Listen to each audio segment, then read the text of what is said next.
मुख्यमंत्री मनोहर लाल ने गुरुवार को टैगोर थिएटर में हरियाणा साहित्य पर्व के मौके पर 138 साहित्यकारों को सम्मानित किया है। साथ ही मुख्यमंत्री ने हरियाणा संस्कृत अकादमी और पंजाबी साहित्य अकादमी की वेबसाइट और मोबाइल एप्लीकेशन भी लॉन्च की है। इस मौके पर मुख्यमंत्री के अतिरिक्त प्रधान सचिव डॉक्टर अमित अग्रवाल भी मौजूद रहे, जिन्होंने कहा कि राज्य की सभी अकादमी उत्कृष्ट काम कर रही है। समाज के लिए प्रकाश स्तंभ का काम करने वाले साहित्यकारों को सम्मानित किया जा रहा है। चंडीगढ़ के टैगोर थिएटर में हरियाणा साहित्य पर्व का आयोजन किया गया। इस मौके पर हरियाणा के मुख्यमंत्री मनोहर लाल ने मुख्य अतिथि के तौर पर शिरकत की, जहां मुख्यमंत्री ने संस्कृत, हिंदी, पंजाबी और उर्दू भाषा के 138 साहित्यकारों को सम्मानित किया। ये सम्मान हरियाणा संस्कृत अकादमी, हरियाणा ग्रंथ अकादमी, हरियाणा पंजाबी साहित्य अकादमी, हरियाणा उर्दू अकादमी के अंतर्गत दिए गए। मुख्यमंत्री चारों अकादमियों के अध्यक्ष हैं। उन्होंने कहा कि हरियाणा साहित्यकारों की भूमि रही। यहाँ बाबू बाल मुकुंद गुप्त, हाली पानीपति, दादा लक्ष्मीचंद और बाबा फरीद जैसे साहित्यकार जन्मे हैं। इन साहित्यकारों की जन्मभूमि पर साहित्य की दृष्टि से काम करने की जरूरत है। इसी कड़ी में बाबू बाल मुकुंद गुप्त के पैतृक गांव रिवाड़ी के गुड़ियानी में उनकी हवेली पर एक सरकारी ई लाइब्रेरी बनाई जाएगी। इससे युवाओं को साहित्य पढ़ने का मौका मिलेगा। वहीं आपको बताते हैं कि किन किन साहित्यकारों को सम्मानित किया गया। 2017 में जीवन साहित्य साधना सम्मान से डॉक्टर कमल किशोर गोयनका को सम्मानित किया गया। 2018 में डॉक्टर सुरेश गौतम को सम्मानित किया गया। 2019 में माधव कौशिक को सम्मानित किया गया। तो वहीं 2020 में ज्ञान प्रकाश विवेक को सम्मानित किया गया, जिसमें 7-7 लाख रुपए की पुरस्कार राशि और प्रशस्ति पत्र दिए गए। 2019 में फक्रे हरियाणा सम्मान से डॉक्टर हिम्मत सिंह सिन्हा नाजिम को नवाजा गया। 2020 में कुमार पानीपति को नवाजा गया, जिसमें 5-5 लाख रुपए की राशि और प्रशस्ति पत्र दिए गए। 2017 में महाकवि सूरदास आजीवन साहित्य सम्मान से डॉक्टर पूर्णचंद शर्मा को नवाजा गया। 2018 में मधुकांत और डॉक्टर संतराम देशवाल को नवाजा गया। तो वहीं 2019 में डॉक्टर सुदर्शन रत्नाकर और चंद्रकांत को नवाजा गया। 2020 में डॉक्टर सुभाष रस्तोगी को नवाजा गया, जिसमें 5-5 लाख रुपए की राशि और प्रशस्ति पत्र दिए गए। वहीं मुख्यमंत्री मनोहर लाल ने कहा कि साहित्यकार होना अपने आप में सम्मान है। हरियाणा सरकार की ओर से दिए जाने वाले साहित्य सम्मान कोरोना की वजह से नहीं दिए जा सके थे। इस साल साहित्य पर्व मनाकर ये सम्मान दिए गए हैं। साहित्य और संगीत का हर जीवन में महत्व है। हरियाणा में वैदिक मनीषियों ने वेदों, उपनिषदों, गीता और महाभारत की रचना की थी। हमारा साहित्य पुरातन है। साहित्य को मन से स्मरण करना चाहिए, वाणी से बोलना चाहिए। हरियाणा वह पावन धरा है जहां वेदों की, उपनिषदों की, गीता के अमर संदेश की, महर्षि वेद व्यास के द्वारा यहाँ पर महाभारत की ये सब रचनाएं की गई हैं। हमारा साहित्य बहुत पुरातन है। साहित्य सृजन की इस कड़ी में आदि कवि पुष्पदंत, बाणभट्ट, हर्षवर्धन और सूरदास जैसे भगवती शारदा के वृद्ध पुत्रों से शुरू होकर बाबू बाल मुकुंद गुप्त, माधव प्रसाद मिश्र, संत कबीरदास, संत नित्यानंद, सूफी बू अली शाह कलंदर, अजीम शायर हाली पानीपति, संतोष सिंह, बाबा फरीद व लोक कवि पंडित लक्ष्मीचंद जी से होती हुई समकालीन रचनाशालिकता तक ये पहुंचती है। ऐसा इतिहास हमारा भरा पड़ा है और हम ऐसा भी एक विचार करते हैं कि ऐसे साहित्यकारों की जो कर्मस्थली है, जहां जहां रह करके इन्होंने अपना साहित्य लिखा है, इन सब स्थानों को, उनके महत्व को बढ़ाने के लिए इन साहित्यकारों के नाम से कुछ न कुछ उल्लेखित ऐसे काम किए जाएं, ताकि हमारा हरियाणा इस साहित्यकारों की भूमि इस नाते से चिरपरिचित रूप से जानी जाने लगे। वहीं मुख्यमंत्री मनोहर लाल ने कहा कि देश की आजादी में अलग अलग वर्ग के बहुत से लोगों ने महत्वपूर्ण भूमिका निभाई, लेकिन साहित्यकारों, कवियों, लेखकों, रचनाकारों और पत्रकारों ने समाज को जागरूक करने में अहम योगदान दिया। इससे देशभक्ति आंदोलन को बल मिला, साथ ही राष्ट्र प्रेम और जन जागरण की भावना आई। मुख्यमंत्री ने नेपोलियन बोनापार्ट का उदाहरण देते हुए कहा कि दो ही ताकतें हैं, या तो तलवार की या फिर कलम की। देश के लेखकों, पत्रकारों और कवियों ने भारत को अंग्रेजों से आजाद कराने के लिए अपने लेखों, कविताओं के द्वारा राष्ट्र प्रेम की ज्योत जगाई, जिसके कारण से अंग्रेजों को यहाँ से भागना पड़ा। सतत साहित्य समाज और राष्ट्र का मार्गदर्शन कर उसे नई दिशा प्रदान करता है।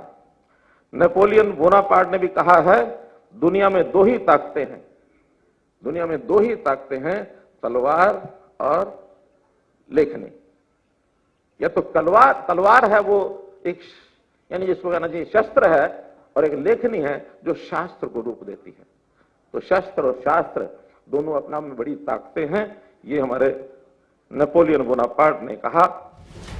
वहीं उन्होंने कहा कि आज इंटरनेट के दौर में युवाओं की साहित्य के प्रति रुचि कम हो रही है, उन्हें जागरूक करने की जरूरत है।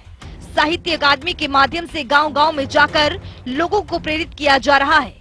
साहित्य के क्षेत्र में योगदान कम ना हो, इसलिए अभी साहित्य अकादमियों महत्वपूर्ण भूमिका निभा रही है। उन्होंने कहा कि साहित्यकार और साहित्य देश या समाज के सीमाओं में नहीं बंधे होते, वे कहीं भी अपने साहित्य से समाज को जागरूक कर सकते हैं। साहित्य में कही गई बातें कई बार लोगों को पूरा जीवन सुधार देती है। संतों की वाणी सुनकर बुराई से ग्रसित लोग के जीवन में भी बदलाव आ जाता है।